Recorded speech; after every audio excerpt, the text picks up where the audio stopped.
So first kind of obvious comment is Stephen in Acts 7 calls it the covenant of circumcision. And in Genesis 17, this is the covenant in your flesh. The New Testament makes clear circumcision is ended. It's come to nothing. So the implication is the covenant of circumcision has also ended and come to nothing. But then the question is, well, how exactly? How does that make sense?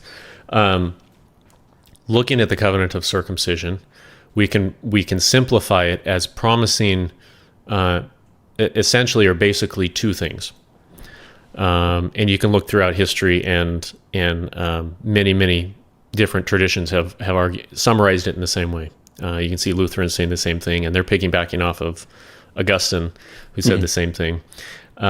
It promised Abraham a numerous seed, numerous carnal offspring, who would inherit the land of Canaan. And it promised that one of his offspring would bless the nations. Right? So essentially two different things. The blessing of the nations refers to Christ. Right? And there's actually some interesting, don't want to get too sidetracked, but interesting arguments regarding the Hebrew grammar of Genesis 22, 17 and 18.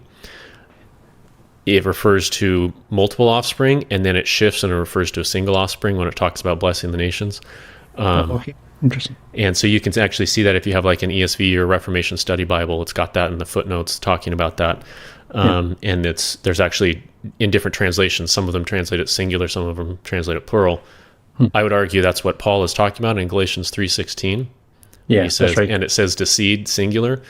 I think he's making a distinction there between the two basic promises that I just articulated between Abraham to his numerous offspring, to his singular offspring. Kind of a side note there.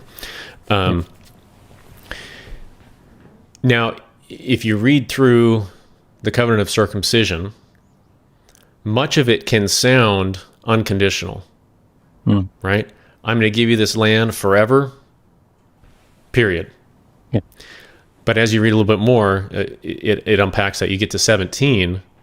17 starts introducing some conditions. Be circumcised or you're cut off. Yeah. Follow in the footsteps of Abraham. And then as the rest of the Bible unpacks that, we learn that circumcision was an oath of loyalty, binding somebody to obedience to Yahweh according to the terms of the law. So this was an oath that they would obey the law. And when Moses comes in the wilderness and God delivers the law to Moses, throughout Deuteronomy, it's repeated again and again and again. Israelites, you must obey this law, you must obey this covenant, so that I can fulfill my promise to Abraham. Okay, yeah. That's the exact language used. So that must mean there is a legal character, there is a conditionality to that promise to Abraham. And so Jeremiah 11 is another instance where that refers. It's kind of looking back and recounting, and it says explicitly, you had to obey to enter the land so that I could fulfill my promise to Abraham. So that promise to Abraham was conditioned upon obedience to Mosaic law.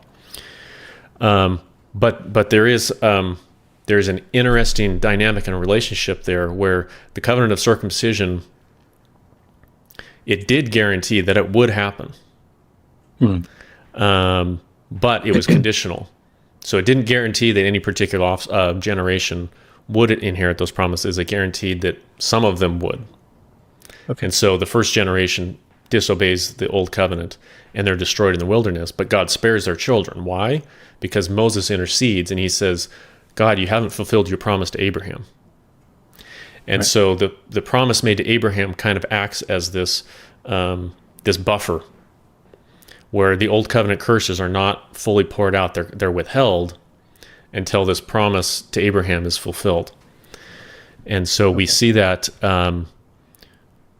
as they start to enter the land, it's partially fulfilled, but not fully. They don't have full rest from all the people in the land until David. Right? Yeah. David comes along and he gives them rest.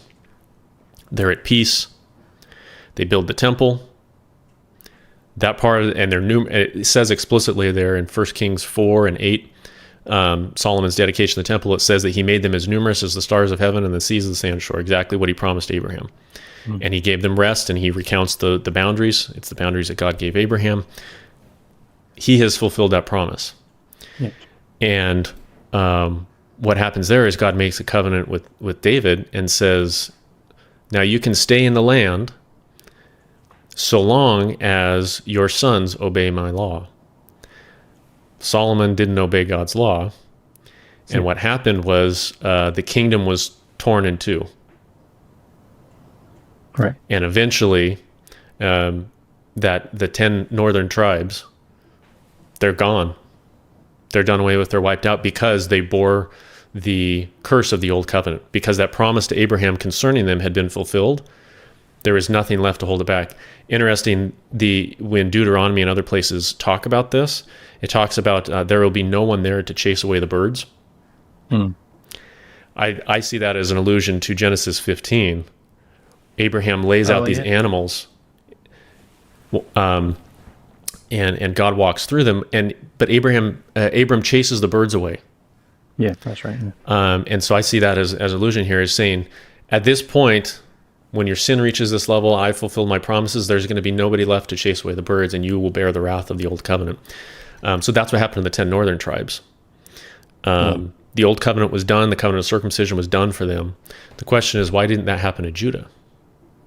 Because we've got still the second Abrahamic promise that wasn't fulfilled yet. Yeah. That was the promise that Christ would be born. And that's ultimately what God promised to David, right? He narrowed that promise from Abraham, Isaac, Jacob. He narrowed that down now to David. Yeah. And so it's the tribe of Judah who is now spared because that second promise hasn't been fulfilled.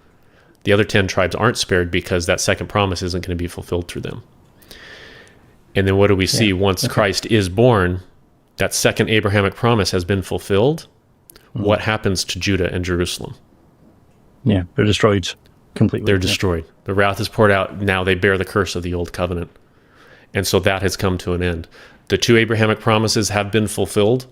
There's nothing left for it to accomplish. It's done its purpose. God has fulfilled his promises. There's nothing left of it.